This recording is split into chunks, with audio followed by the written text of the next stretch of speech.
Estamos em clima de Natal, é aquela época do ano em que todo mundo revisita os clássicos, especiais de fim de ano, se junta com a família, mas hoje também chegou a hora de falar do filme mais amaldiçoado da história de Star Wars. Um filme tão estranho, tão constrangedor, tão equivocado, que o próprio criador de Star Wars, George Lucas, preferia que você nunca o assistisse. Sim, meus amigos, hoje vamos falar do infame, do grotesco Star Wars Holiday Special, ou especial de Natal de Star Wars. Um programa oficial que a franquia prefere fingir que nunca existiu. Quando o especial foi ao ar em 1978, Star Wars não era o império multimilionário que é hoje. Era um sucesso recente, gigante, mas que ainda era mal compreendido pela própria indústria. A televisão americana naquela época era dominada por especiais de variedade, cantores, humoristas, números musicais, esquetes estranhos, tudo isso era misturado em programas que passavam nessa época de festividades. E foi exatamente nesse formato que alguma mente brilhante, achou que seria uma boa ideia encaixar Star Wars.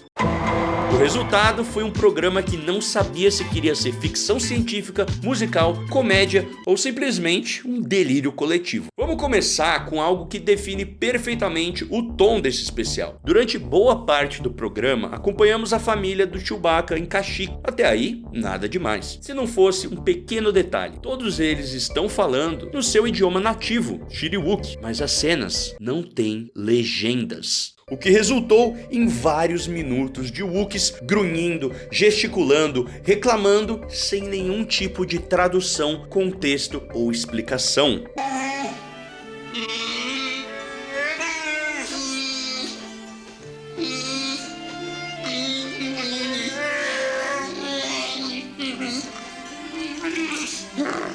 O público simplesmente precisava sentir o que estava acontecendo. E o que a maioria das pessoas sentiu foi confusão e vergonha alheia. Essas cenas se arrastam, quebram completamente o ritmo e deixam claro que ninguém pensou em como isso funcionaria para quem estava assistindo. Em um dado momento, o especial decide parar tudo para apresentar um programa de culinária intergaláctico. Isso mesmo, imagina aí a Ana Maria Braga com 4 braços fazendo as coisas. Pois é, uma personagem chamada Akimena, interpretada pela Bea Arthur, ensina uma receita típica da galáxia. Mas a cena, ela não avança a história, ela não desenvolve nenhum personagem e não tem qualquer relevância narrativa. Ela foi simplesmente jogada ali, existindo simplesmente porque nos anos 70 nos Estados Unidos, todo programa de Natal precisava ter um quadro de culinária no meio. E para fechar, Akimena ainda canta uma música de despedida no estilo musical da Broadway, dentro de uma cantina de Star Wars. Just one more dance, friend. Just one more chance, friend. One more chorus, one more tune. Pois é. Mas nada prepara o espectador para o momento mais desconfortável de todo o especial. O pai do Chewbacca, o Itch, decide relaxar usando o dispositivo de realidade virtual. E o que aparece na tela é uma mulher com trajes sensuais falando diretamente com ele. E é difícil falar aqui o que isso parece, o que isso talvez possa representar. É muito bizarro. Bom, essencialmente, vamos dizer que isso é um momento de entretenimento adulto, né? Inserido em um especial de Natal supostamente familiar. Pois é, os anos 70 era uma coisa muito estranha. Até hoje, essa cena é lembrada como uma das decisões mais bizarras já aprovadas em um produto ligado a Star Wars, que sempre foi, como George Lucas falou, para crianças de 12 anos. Sério, se você ainda não assistiu esse filme, você vai saber a cena que eu tô falando. E você vai ficar muito desconfortável. Oh, yes. E como se isso não fosse suficiente, o especial ainda inclui um número musical da banda Jefferson Starship. A apresentação acontece dentro de um holograma flutuante em um cenário que não combina em nada com o universo de Star Wars. Essa não é uma música temática, não é algo que foi integrado à história. É só uma banda famosa dos anos 70 tocando uma música porque alguém achou que isso seria legal.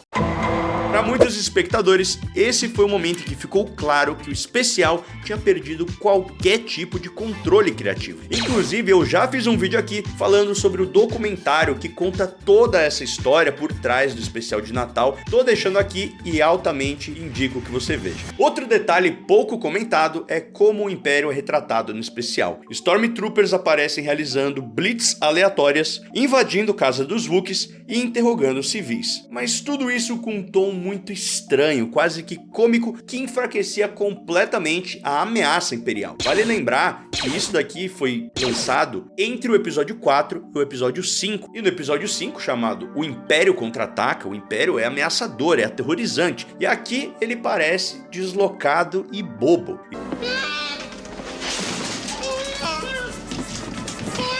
Isso cria um contraste muito bizarro com o que o público conhecia do filme original e o que a gente veria em 1980, 2 anos depois do especial de Natal. Bom, o que torna o Holiday Special tão fascinante não é apenas o fato dele ser ruim, mas sim como ele consegue errar em todas as suas decisões. Ele não erra simplesmente por não entender o que é Star Wars. Ele não erra por não entender o tom, os personagens e principalmente o público-alvo. Ele é um produto feito por executivos de TVs, seguindo fórmulas super antiquadas e tentando encaixar uma mitologia épica em um molde que nunca foi feita para ela. E isso explica por que o George Lucas se afastou completamente desse tipo de produção, detestava esse Holiday Special. Tanto que hoje em dia esse produto é uma raridade. Ele não tá no Disney Plus e você só consegue assistir ele aqui mesmo no YouTube, uma versão bem pirata, assim, bem zoada. Sem falar também no elenco original que estava contratualmente obrigado a aparecer nessa atrocidade. Então a gente teve a Carrie Fisher, o Mark Hamill,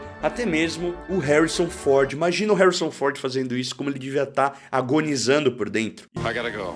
Have a nice life. E durante o especial, a gente vê que eles estão completamente descaracterizados. O Mark Hamill, ele tava ali com um cabelo totalmente de surfista, com parafinas, loiro pra caramba, com lente de contato. Não tava parecendo o Luke Skywalker que a gente viu no episódio 4. E aproveitando essa oportunidade que a gente tá falando exatamente desse projeto, eu acho importante esclarecer uma grande lenda urbana envolvendo a Carrie Fisher e esse filme. Carrie Fisher é a atriz lendária, conhecida por ter interpretado a Princesa Leia tanto na trilogia clássica quanto na trilogia sequel. E muitos de vocês podem não saber, mas a atriz teve uma longa batalha pública contra o seu vício em drogas, álcool e o tratamento de um transtorno bipolar. E acreditava-se que na última cena do especial de Natal, onde a Carrie Fisher acaba cantando uma música junto ali de todo mundo e dos Wookiees, que ela estaria sob o efeito de cocaína, algo que foi até divulgado na época. E embora ela tenha admitido depois que usou drogas no set durante as filmagens de Império Contra-Ataca em 1980 e até mesmo sobrevivido a uma overdose, informações sugerem que a atriz estava em recuperação durante as filmagens do especial de Natal em 78. Apesar de tudo isso, a Carrie Fisher era muito bem-humorada e falava abertamente seus problemas com drogas e saúde mental, e também mencionava o ínfame especial de TV, chegando a brincar falando que ela tinha uma cópia do programa na sua casa e que ela usava para fazer com que os convidados fossem embora das suas festas quando ela quisesse. Dito isso, o especial de Natal também não foi de todo ruim. Em um pequeno segmento do programa, nós somos apresentados a uma pequena animação que trouxe a estreia de um dos personagens mais importantes da cultura pop, que é justamente o Boba Fett. Pois é, foi exatamente no especial de Natal em que o Mandaloriano mais icônico de todos fez sua estreia. Inclusive, até a arma que o Din Djarin carrega na primeira temporada de The Mandalorian é uma homenagem a essa mesma arma que vimos em 1978. Com o passar dos anos, o Holiday Special deixou de ser apenas um fracasso e ele acabou virando uma lenda. Não porque ele seja bom, mas porque é inacreditável que algo assim tenha sido feito. Ele passou a circular de forma clandestina em gravações antigas, fitas copiadas, arquivos digitais, e assistir esse especial virou quase como um rito de passagem entre os fãs da franquia. No final das contas, o especial de Natal de Star Wars é um lembrete muito engraçado. Mesmo as maiores franquias do mundo podem errar, e errar feio, errar rude.